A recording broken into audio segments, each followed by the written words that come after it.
Hey, everybody. Thanks for tuning in to Baxie's Musical Podcast. If you like what you hear, be sure to subscribe to it, like it, share it with everyone you know. Even complete strangers like new stuff. And if you can leave a big fat review, that would be awesome, too. Also, make sure you check out Instagram, TikTok, and Facebook for regular updates of what's coming up in future episodes. Today's episode is brought to you by Metro Chrysler Dodge Jeep Ram in Chicopee. Visit Metro's state-of-the-art dealership right near BJ's and Big Y Memorial Drive in Chicopee, or visit metrojeep.com and drive home in your new Chrysler Dodge Jeep Ram today. What is it? What is it? It's Baxie's Musical Podcast. Resistance is useless.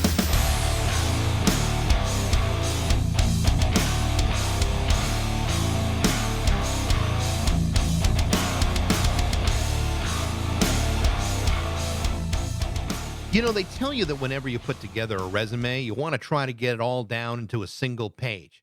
Well, that might be easy to do for some, such as those of us with a limited number of achievements. But for others, it's impossible.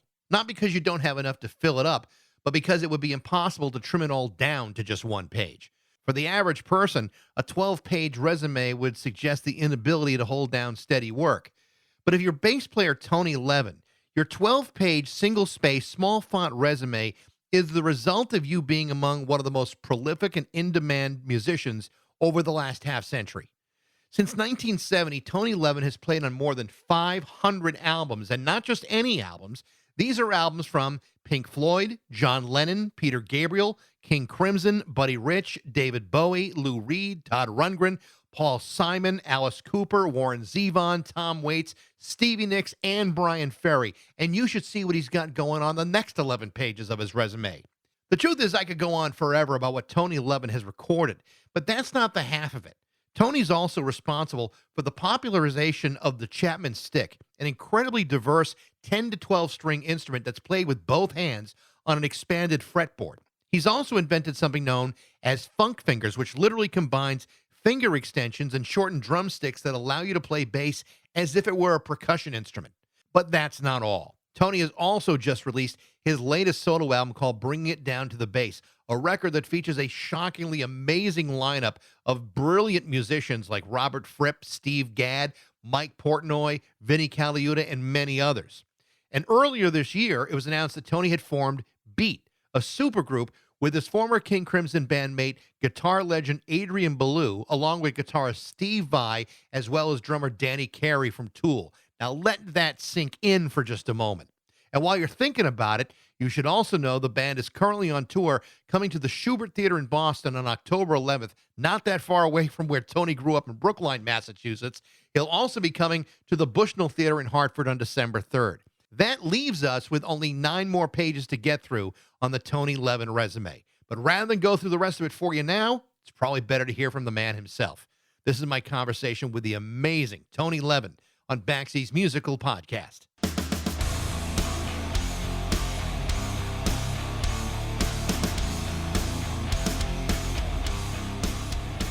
Hey, Tony, how are you? Good. How are you? I am great. So good to see you. Thank you. I'm so pleased to be talking to you. One of the things that I find so annoying about you is after 500 records, like, I don't even know where to begin to even talk about something, because I want to talk about everything. But that wasn't until the announcement of the Beat Tour came out. I mean, you have been playing with Adrian Belew for years and years and years. And then all of a sudden, Steve Vai and Danny Carey of Tool, you are on board with this thing to play 80 eras King Crimson songs. When I heard this announcement, I thought my face was going to fall right off of my head. Well, tell me about this band and how the concept of it all even came together.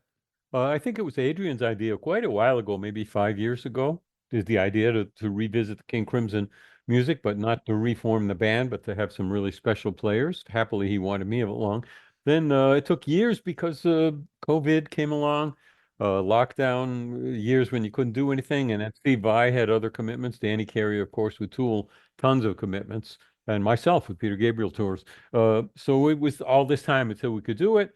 And once we started booking it, the bookings increased. It started as a 42-show bus jaunt around the U.S., and now it's 64 shows, I think, of which we've done 15 as I speak to you.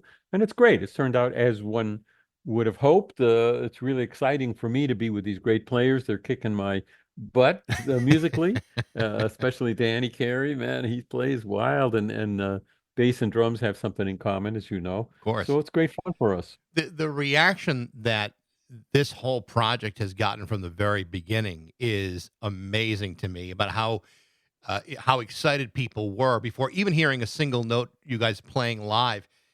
It's got to be overwhelming for all four of you. I mean, you're all accomplished musicians, but the reaction to this is really something pretty special. Yeah, I wouldn't use the word overwhelming, but the really special. You're right, and I'm kind of removed. I'll focus on the music and on the players and try and do it right. Try and get my own stuff better. Try and improve as a bass player. So I'm not really too involved with how it's selling, how excited people are about it. But even I have noticed that, and it's a great feeling.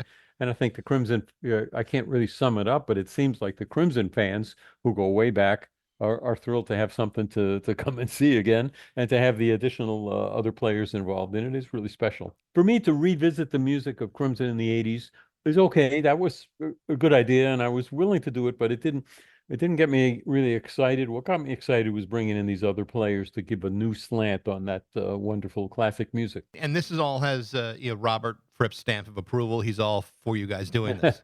Yes, he not only approved, it wasn't me that asked him. I wouldn't even have thought of it. Adrian asked him. And he not only approved it, he suggested we call it the Beat Tour. The Beat was the second of the three albums King Crimson made in the 80s. And that's why it's called the Beat Tour. And then he also contributed some soundscapes, which we haven't actually publicized, but as people are coming in, or maybe during intermission, they're hearing Robert Fripp's new Wow. soundscapes. That's very, very cool. That alone is pretty special. Yeah. Yeah. I've interviewed Adrian. I talked to him a couple of years ago, and he was great. And we talked a lot about King Crimson. And I've seen interviews with Bill Bruford, and it seems like they both are kind of in agreement on this. And I'd love to get your take on this. They both seem to feel King Crimson was both frightening and exhilarating at the same time.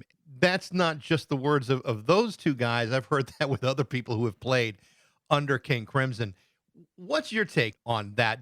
Is that an accurate description of what those years were like? Yeah, I think it is. I was in Crimson a really long time, and under in different incarnations.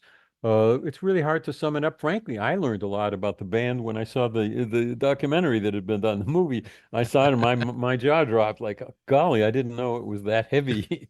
The stuff that was going on, especially before I joined it. It was really special, really musically special. Because of Robert Fripp, in my sense, what Crimson was always somewhere in his musical imagination, his musical brain. Maybe he didn't even know what it was, but he is, aside from being a great player, he is expert, I think, at choosing the right players to implement his vision. Players that he doesn't have to say, "Here's what my vision is. Here's what King Crimson is. Here's what you got to do." But players like me, who he brought in and just said, "Well, do what you do." And if it seems inappropriate, then I'll tell you, but otherwise just be you. So it always had that thing you want to have in a band where the players all respect each other musically. You're not telling the other guy what to play, which gets awkward after a few years and a few albums. So a really special band. I learned a lot in it, and I've grown as a musician from being in it. The live performances of that version of King Crimson, Adrian talked to me about it, and he said, from Robert's mouth, that as far as a live band, there was no one that could touch King Crimson in the early 80s. How different is that band from what you're playing with now? Obviously, there's new people, there's a new personality to that music. How does it differ between one to the other? Golly, that's a very good question, but my memory is not that great. We're talking a long time ago. We're talking early 80s. And ironically, playing some of the same venues. We're going to play in the Shubert Theater in Boston, or I should call it the Shubert Theater in Boston. Bring back my Boston accent when I speak about Boston. Yeah, it's very different. Very talented guys, and I don't remember exactly how it felt, but historically, going back, thinking back, I know that Robert was never very happy being on the road. He just was. It wasn't what he really wanted to do, but he felt it was necessary. So this band is very different than we're all, at least so far. We're all very happy to be here and really thrilled about what we're doing. And musically, King Crimson of the 80s was happy, and we were as one going forward. but there was always some unhappiness going on, and I don't know the right word, not tension, but some it was less than perfect, or it was stressful, a little stressful, as the guys, as Bill and Robert have told you. Yeah. It wasn't the perfect scenario for a band, but it was very creative. You mentioned that you grew up in the Boston area. I think it was Brookline. Yeah, Brookline, yeah. Well, in reading more about you, because I'm in the Springfield area and Yeah, I know. grew up South Shore. Tell me a little bit about your family. I know your brother, has had a long jazz career, but was there a lot of music in the house? Were your parents musical? Where did where did it all come from? My parents weren't players, but they supported our being musicians, and so you got to take piano lessons. You got to practice, even if you don't want to. And once Pete settled on French horn when he was young, and then switched back to piano when he was in college at Juilliard. And I chose the bass really early. So once I was playing an instrument I liked, the bass that I had chosen, I was happy, and I wanted to do that practicing. And I grew up really a classical geek. I was aimed at a classical career, and I was very lucky that I pursued it so hard and so well that at about 20, when I was playing in the Rochester Philharmonic, I thought, well, this is not really what I want to do anymore. And I already had played some jazz, so I switched off into jazz. I was also very lucky at the Eastman School of Music that I was a classmate of mine. Steve Gadd was a great drummer then. He's very famous now for being a great drummer. And he basically had nobody to do his gigs with, no bass player who wanted to do this jazz stuff. So how lucky was I that he kind of mentored me in playing jazz. And soon afterwards, I became a rock player and invited Steve to join me in New York City, and we became studio musicians together. So a long history. It's ancient history by now. But I do miss Boston, and I've spent a lot of time not only in Boston, but my folks moved to Cape Cod, and so I spent a lot of time in Cape Cod. Or a lot of time driving to Cape Cod, like most people do. Right. Flying by Springfield. Yeah, Let me tell you, flying by and getting speeding tickets. Oh, yeah. I know that Boston's not a big college town, but you found yourself Yeah. There's hardly any schools there. hardly any, and there are no music schools of any noteworthy. But no, they should start one. But you found yourself at the Eastman School in Rochester, and like you said, you met Steve Gadd. I want to talk to you about that a little bit. But what made you go to Rochester, as opposed to say Berkeley or like Juilliard, like your brother did? Sure. I think like anyone in my field, I applied to a lot of schools. The main schools were Indiana and Juilliard, of course, and Eastman, and the London it's Conservatory of Music in London I considered. But they wanted me to fly there to audition with the upright bass, so that X'd them off. Berkeley wasn't really in the picture for me. It was in the early years of Berkeley, and it didn't feature classical music at all. There was New England Conservatory. Right. And I think what happened, my vague memory, is that Eastman offered me a scholarship before I heard back from the others, and I said, yeah. kind of like the Beat Tour. I have a solo album that's just coming out, and I was gonna do a little tour for my solo album this month and next month.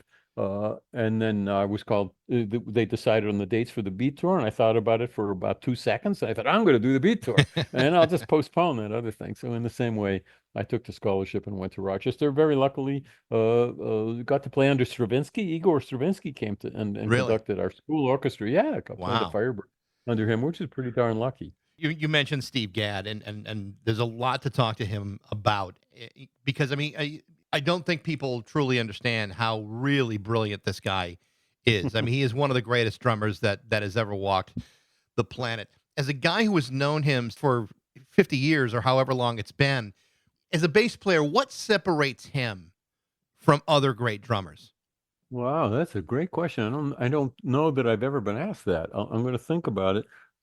I'll tell you one thing that I've tried to glean from Steve is he's working on his craft today after all the success he has had and all the different styles he can play really well, and all of the drumming innovations that he brought to drumming. He kind of was the first one, I think, to bring rudimental drum and bugle corps technique into jazz and then into rock. Maybe not the first one, but he was really instrumental in that. The beginning of Paul Simon's 50 Ways to Leave Your Lover. Paul, I was there and recording in the studio, and Paul heard him doing this drum riff, and he said, "Hey, Steve, let's start the piece with just that," and thereby changing the study patterns of drummers for the rest of history. Yeah. But anyway, he really works at it. He refines his craft, and still is, and that's his attitude towards his playing, which is pretty great when you think about it. Because he really, when I met him, we were about 19 years old, Mm. and he was great then, and he was well known, Yeah. frankly, then.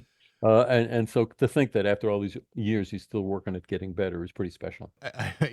Obviously people talk about the John Bottoms and the Neil Pearts of the world, and I agree they're all great. But then when everyone says, "Oh, who's the greatest drummer?" I said, "Have you watched any video of Steve Gadd playing?" And then when they do it, like, "Oh, I didn't realize you didn't have to beat the shit out of the drums to be amazing." And he's just phenomenal. So I also I did want to ask you about the new solo record, because I've had a chance to listen to it. One of I don't even know how you have Oh. enough time to put together a solo Well, that's record. a good problem, is not to have enough time when you're doing what you love and playing live music on the road for audience who love it. Gee, you don't have time to finish up that solo album. That's a good problem to have, and I've had that problem for a long time.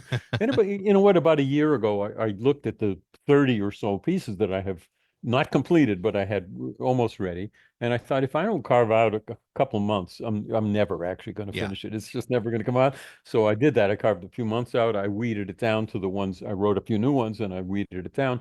And early this year, I was able to complete the album. And I needed to do that for myself, really, just so they weren't hanging around unheard for the rest of my life. I've listened to it through a couple of times now, Well, and thank you. it's an astounding record. The Well, musicianship thank on you. that record is amazing, and you've surrounded yourself again with great players. Steve Gadd, one, but also Robert Fripp and Earl Slick, but other guys like Portnoy and Vinnie Colaiuta, just amazing Yeah. musicians.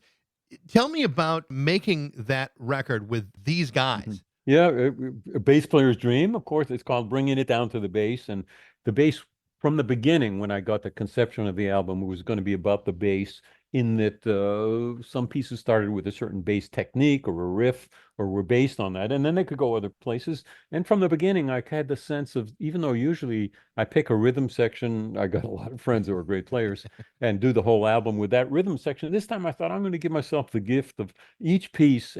As I develop it, I'm going to think, well, which is the drummer of my many friends and great drummers that I work with, who would surprise me and bring himself into this piece. And so the first piece, Mano Cache, first piece was the title track, Bringing It Down to the Bass. I tour a lot with Peter Gabriel with Mano Cache, and I thought, well, geez, I'm going to start off with bringing it down the bass riff on its own, and after 4 bars, I'm going to say, hey, come on in with the drums.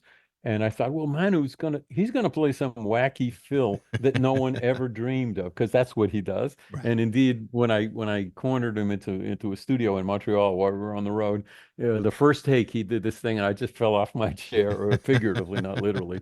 And I vividly remember this. I pushed the talk back button. I said, Manu, that take one, that's it. Let's pack up and let's go have dinner. That was perfect. And we had that inevitable fight where he said, no, let me do another. I got some other ideas. And I said, you can do takes all night, but that's the fill that I dreamed of, that you surprised me with. And I kept that. Indeed, we compromised. We did 2 takes, and I used mostly that first take, because I'm the producer and I got to choose. One of the things that I absolutely loved on the record, and we're talking about drummers, but the song On the Drums. Yeah. Where you're literally mentioning every drummer that you ever played with. And the fact that you mentioned Steve Gadd's name about 30 times, I had to laugh, because as you're doing it, I couldn't think of a single drummer out there that you haven't played with. And it's amazing. Thanks. Thank you. Well, there's 2 things. First of all, because the album was bass centric, and by the way, accompanied by my photo portraits of my basses, I held out for a 20-page booklet in the CD, and that was important to me. Little stories about the basses too that are in that booklet. But because it was so bass centric, I allowed myself the room to make exceptions.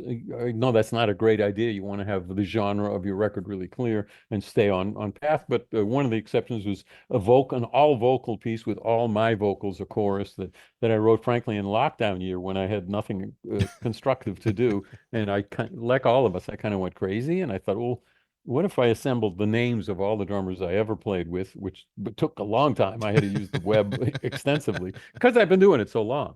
And what if I made them into a kind of a classical choral piece? And that was not easy. I had a little scraps of notes of names that went together in musical. Well, I can make a fugue out of Omar Hakim Carmine Peach. I'll make a fugue out of that, but then in an adagio, suddenly we'll go into this ballad about Steve Gadd, and anyway, yeah, that's the wild piece. I called it On the Drums, and in a way, it stands out because it's all vocal. It's not a groove rhythm section thing, but in a way, it's appropriate because it's sort of my tribute to the many drummers I've played with, Yeah. and they have influenced me a great deal to be the bass player I am. I want to ask you a little bit about Bill Bruford, because we talked about Steve Gadd, and he's such a he's such a master of groove and feel. But when you're playing with a guy like Right. Bill Bruford, who is equally amazing, but has a very unorthodox style of playing, as a bass player, does that impose like a different set of challenges to play with a Steve as opposed to a Bill, or does it even really matter? Oh, yes, you're exactly right. It imposed a whole lot on me. I changed as a musician the day that I started playing with Bill. It was in 1981, early 81, I think. Robert Fripp, whom I had played with, asked me to rehearse with these guys, maybe form a band with Adrian Belew, whom I didn't know, Bill Bruford, whom I didn't know, and with Robert. And of course, it became King Crimson soon after. And that day in downtown New York in the studio, I'm playing with three guys.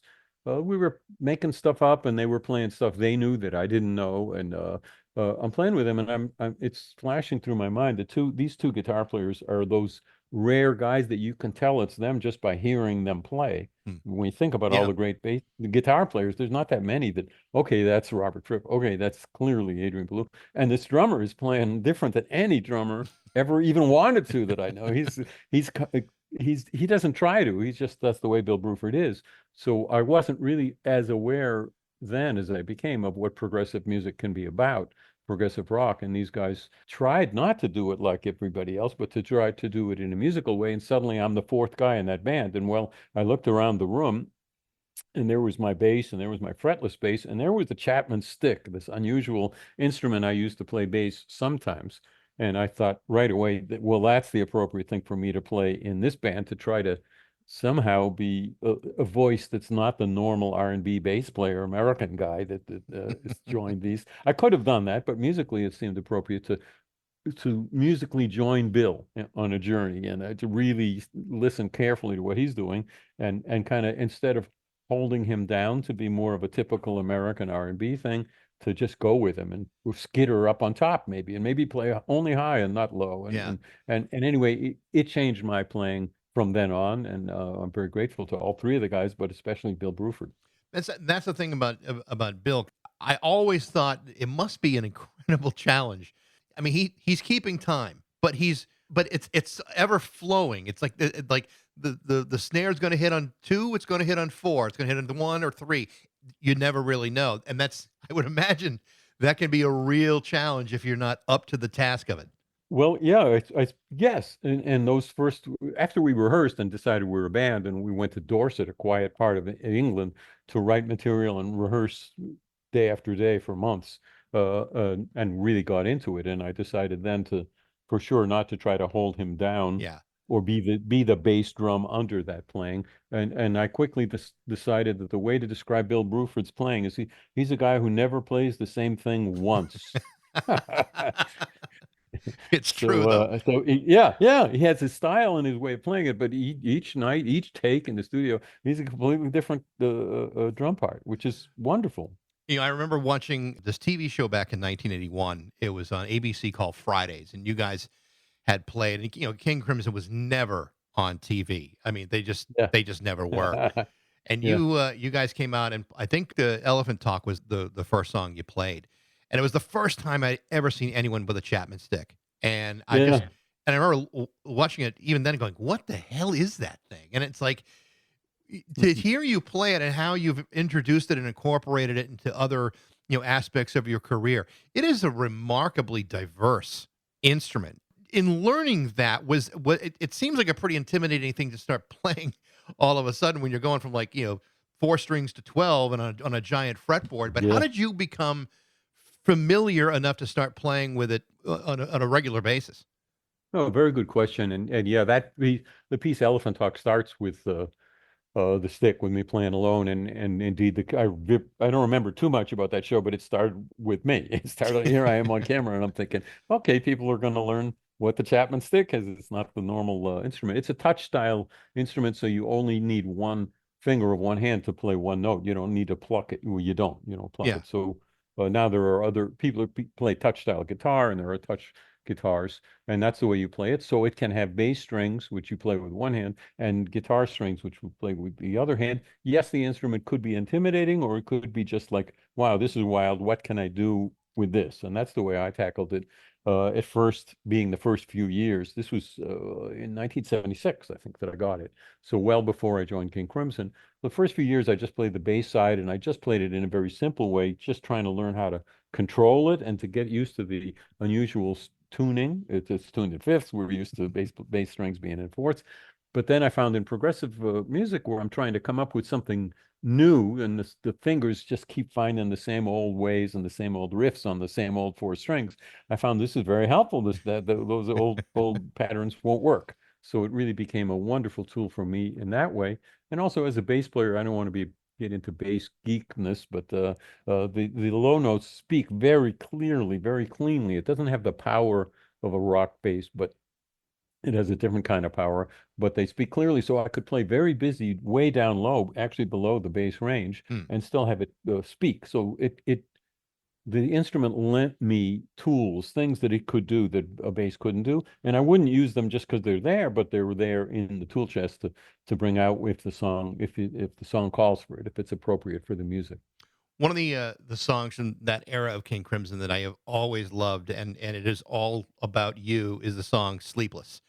I just think that is like one of the coolest bass lines I've ever heard, and I've seen you play it in a number of different ways. And not, like I said, not to geek out too much, but I've seen you play it in a slap method. But then I've also seen you play it with the funk fingers, which is something that you developed with Peter Gabriel. I've seen you play it both ways. Is it easier to play it with the funk fingers than it is to be slapping it? Because I would imagine that's not really an easy bass part to play. That's a very good question. You really know your history, and I'm playing it every night on this tour. But so it's one thing I don't have to trust my memory. I'm playing it every night. I could play it slapping. Frankly, it's I don't remember if it was Adrian's idea or my idea to put a slap back, a single echo on the bass. So I'm only playing half of those notes, and the other half were with an echo, which is with thumb slap. I cannot. It goes like but I can't play that fast. So I'm playing da da da da, and it's echoing. But with funk fingers, I can play both, and I can do it with. I have three ways I can do it: with the slap, with the echo, or with the funk fingers, with the echo, or with the funk fingers without the echo. And frankly, I vary from night to night and give myself good challenges. Frankly, it's pretty hard to play. And the thing about playing with an echo, the speed of the echo is built in. So if the band happens to speed up, and bands that don't play to click tracks do happen to speed up, then suddenly it just doesn't work. The echo is lagging a little bit late, so I have to turn it off and play twice as many notes, and that's a good challenge and actually good fun too. This collaboration that you've had for years with Peter Gabriel is really fascinating to me. You know, he had come off playing with Genesis. It was a big risk for him to leave that band, and he winds up coming up with some amazing records. Tell me a little bit about Peter and collaborating with him, and I mean being his primary bass player for this entire time. I don't think he's played with anybody other than you for that entire time. I mean, you've been with him since he started his solo career. Yeah, 76. How lucky was I that in summer of 76, I met Peter and I met Robert Fripp. And I met them both the same day at Peter's first solo album, not his first album. And I'm still making music with both of them like eons later, next century stuff. So very lucky that I had that musical connection. Peter's great. He's unique. He's as great a guy as as great a person as he seems. You know, anybody who follows him a little bit gets the impression this person is very special. And yes, he is. In addition, he's a lot of fun. We have a lot of fun on the road, a lot of playing games and just kind of run around doing crazy stuff and good fun. A big musical influence on me. He really thinks, I don't think of him as, I guess he is progressive, but he's not in a progressive genre because he's just going to go with his own music, and people can try to put him in a genre if they want. That's their problem. But he thinks outside the box musically, and I always had. I could tell stories all day to you. I don't want to keep on online all day, but yeah, the first time I opened this Chapman Stick, he looked at it, or he saw me playing it, and he walked by and he said, What if you here's what he said. It's already a very unusual instrument with an unusual sound, and there's no bass in sight, and I'm playing this. He said, what if you put thimbles on your fingers? That was his first idea when he saw the stick. And you know what? I still haven't tried that. That was in the 70s. And I have still yet to try thimbles on my stick playing on my fingers playing the Chapman Stick. Because why? Because it's unusual enough for me without the thimbles. Anyway, another thing on his piece Big Time, I asked Jerry Marotta, the drummer, to drum on the bass strings, and I fingered the left hand, the notes. Then playing it live a year later in the So tour, I had to practice a lot with a single drumstick, and I'm trying to play these drum riffs on the strings, frankly, not working out very well. And Peter walked by me one day and he said, why don't you put 2 drumsticks on your fingers and play that way? And I thought about that a minute and enlisted the help of my bass tech. And we did that, and I named them Funk Fingers, and to this day I play them. And you just mentioned that I might play them on Sleepless, and thank Peter for that idea. Again, thinking outside the box. So he's very special, wonderful to be with, and obviously an amazing musical influence. And to be behind the tour, the I.O. tour we did last year was so special. They're all special, but this one was maybe the most moving tour I've ever done, night after night. Those who are listening who saw it know what I mean, because it was shared with the audience. Even though Peter was doing music most people hadn't heard yet, new music. And so the feeling, you can imagine what it's like being on stage every night with this wonderful performer, standing behind him, being aware of what he's doing, but also feeling from the audience the reaction to that the real meaningful experience. I interviewed him, God, I don't know, maybe like a dozen years ago, and I asked him about it, like why there was never a studio version of "I Go Swimming," which I think is like one of his best songs, and it never got on a record other than Peter plays live. But I love that song, and again, it starts off with you, and it's such a great song from beginning to end. Thank you. I think it's Peter who wrote that bass line. So great. Really groovy bass line. As I remember, I could be wrong, but in those days he used to play pieces that weren't complete. Well, frankly, he didn't do it last tour, but he did it as recently as 2016 when we toured it jointly with Sting. He'll play a piece that he doesn't really have the lyrics together and try it out on the audience. And gradually, what's funny for me is the audience kind of learns what they think he's singing. And you see the people in the front row, the really devout fans, singing lyrics that he hasn't making sounds, and they're interpreting them in a Peter Gabriel way. So that's kind of cute. So it is as great of an experience as it has been with Peter Gabriel. I recently watched an interview you did with Rick Beato, where you were talking about Buddy Rich, and I know the history of Buddy Rich, pretty well, and I've certainly heard the bus tapes and everything else. But the bus tapes, you had a chance to play with him and tour with him for a little bit. Tell me about that experience. It sounds like the demands that he placed on his bandmates was really, really cumbersome and heavy. Sure, he's famous for that. Famous for being, among musicians, jazz musicians, he's very famous for being a super great drummer and not the greatest guy, and very difficult in the band. The bus tapes you talked about are tape, for those who don't know, tapes passed around by musicians for decades of Buddy ranting at his band on the bus, on the overnight bus trip, sometimes firing them, sometimes asking them to stop the bus and kick the guy off in the middle of the night. I mean, really rough stuff. So I have 2 very interesting, very different experiences with Buddy. I was in school. I was kind of established in Rochester after school, playing jazz and doing very well. And I was asked to join the Buddy Rich band on the road, actually to join them in Boston, Revere Beach, and then to go to Europe the next day. And I thought, well, this is a special opportunity. I was given plenty of notice. I got rid of everything I had in Rochester, my apartment and my stuff like that. And I went to Boston and then showed up in the afternoon of the gig and was told that Buddy changed his mind and talked the bass player into staying. So I had no gig. Now, this is very, those of us who go into music are sooner or later learn about the disappointments that can confront you. So that was a rough night for me, as you can imagine. I decided I had to choose between staying in Boston with my folks, which I certainly did overnight, but kind of moving back home in your 20s, not a great idea, or going back to Rochester with my tail between my legs, or third thing, going to New York City, which I did, and I became a studio player a few years. So if you fast forward a year and a half, Buddy Rich Band came to New York and had no bass player. And now I was not the kid from Rochester. I was a jazz studio player, and I was asked to do, I think, 3 nights in a club and record a band called the Roar of '74. So this would be in '74. I could do the math pretty soon about those 2 years. So maybe 3 years later. And I was asked to do those 3 nights, and it was fascinating. And I played with him, and each night he'd have the manager ask if I wanted to join the band and go on the road with the band. And I said, no, thanks. And I didn't ask him to remind Buddy that he had me in the band for a minute, and he didn't want me. And then, interestingly, the day that we recorded the one day, a jazz album, you do it in one day.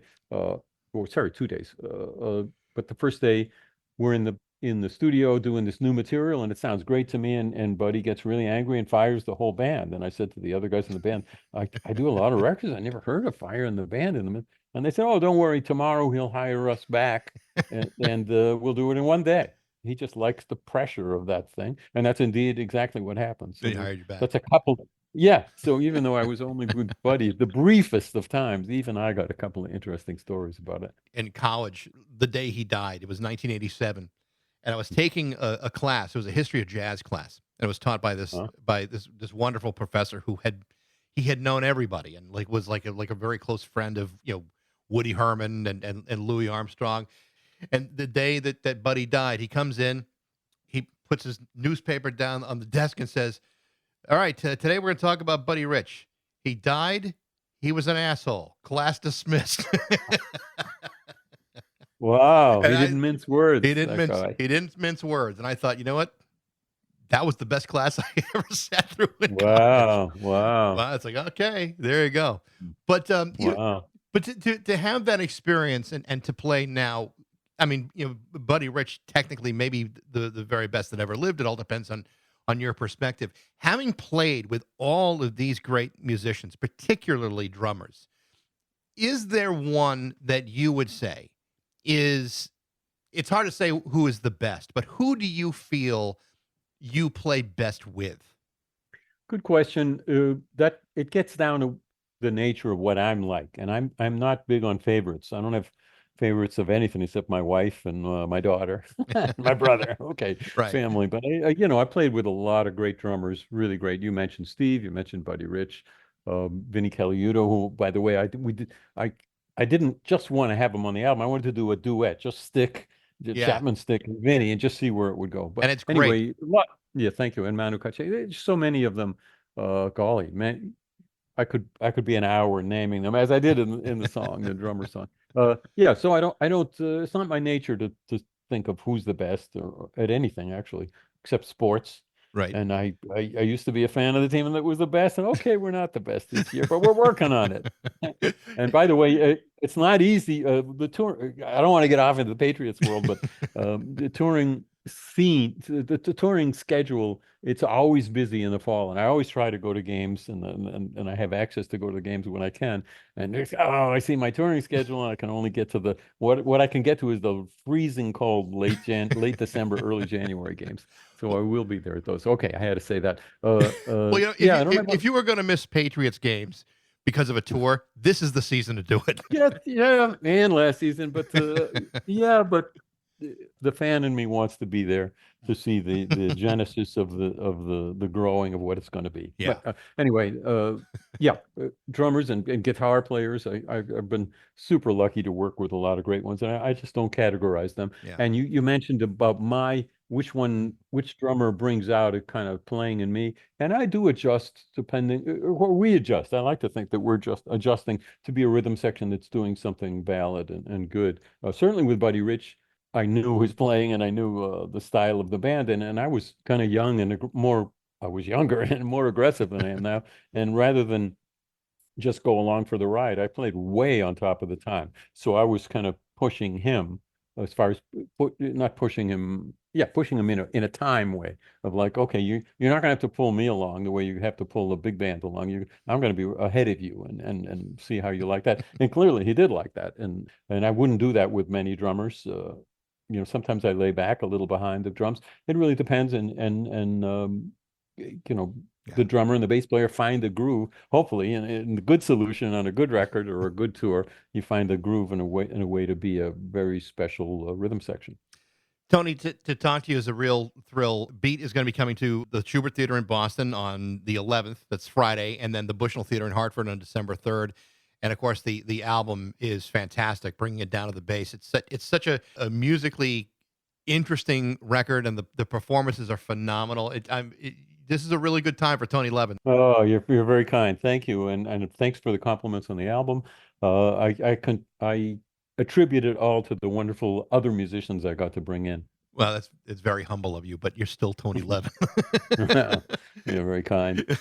Tony, thanks for having me. Absolutely. Thank you so much for taking the time today. Appreciate it. Take care, man. Take care. Be Bye-bye. well.